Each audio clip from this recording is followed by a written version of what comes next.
بسم اللہ الرحمن الرحیم۔ السلام علیکم دوستو، یہ واقعہ عہد جاہلیت کے زمانے کا ہے۔ بنی تمیم کے سردار قیس بن عاصم کہتے ہیں کہ میں سفر میں تھا، میرے گھر میں ایک بچی پیدا ہوئی۔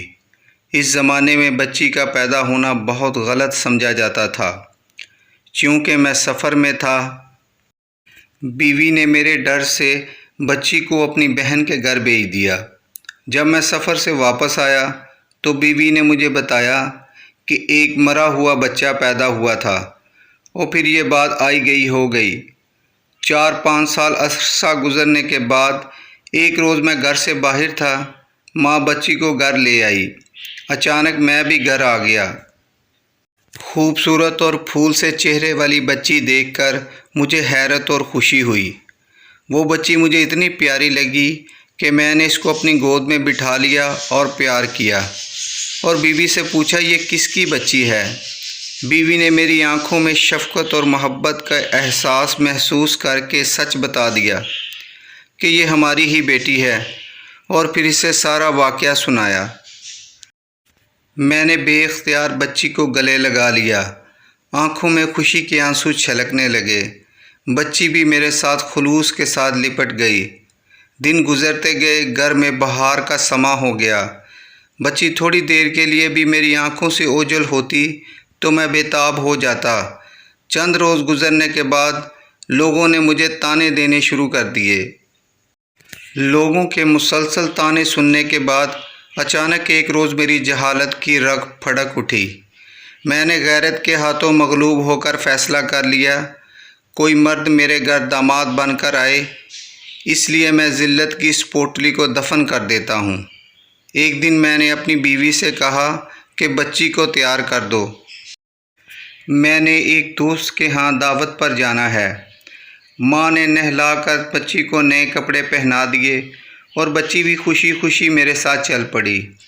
وہ سارے راستے مجھ سے میٹھی میٹھی باتیں کیے جا رہی تھی، لیکن میرا دل جہالت کی وجہ سے پتھر بن چکا تھا، بالکل بھی نرم نہ ہوا۔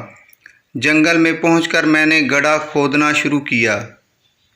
بچی بار بار پوچھتی رہی، ابا جی یہ گڑھا کیوں کھود رہے ہیں؟ یہاں آپ کیا کریں گے؟ اور میرے کپڑوں سے مٹی بھی جھاڑتی رہی۔ جب گڑھا تیار ہو گیا، میں نے بچی کو بازو سے پکڑا اور اس گڑھے میں پھینک دیا، اور جلدی جلدی اس پر مٹی ڈالنا شروع کر دی۔ بچی حیرت اور رحم طلب نظروں سے میری طرف دیکھتی اور چلاتی رہی، ابا جی آپ مجھے کیوں مار رہے ہیں؟ مجھ پر مٹی کیوں ڈال رہے ہیں؟ لیکن بچی کی آہ و فریاد کا میرے دل پر کوئی اثر نہ ہوا۔ میں نے اسے زندہ دفن کر دیا۔ وقت گزرنے کے ساتھ ساتھ جب اسلام کی روشنی پھیلی، لوگ گروہ در گروہ دین اسلام میں داخل ہونے لگے۔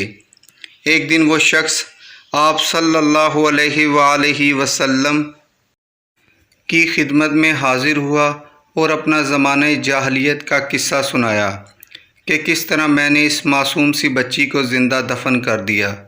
وہ مجھ سے رحم کی اپیل کرتی رہی، لیکن مجھے ترس نہیں آیا، اور میں نے اسے زندہ دفن کر دیا۔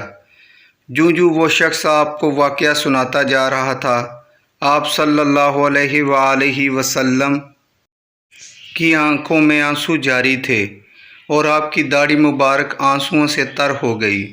آپ صلی اللہ علیہ وآلہ وسلم نے اس شخص سے فرمایا کہ بیٹیاں اللہ کی رحمت ہوتی ہیں، اللہ تمہارے گناہوں کو معاف فرمائے۔ دوستو، بزرگان دین نے کیا خوب فرمایا ہے کہ بیٹیاں اللہ کی رحمت ہوتی ہیں اور بیٹے نعمت۔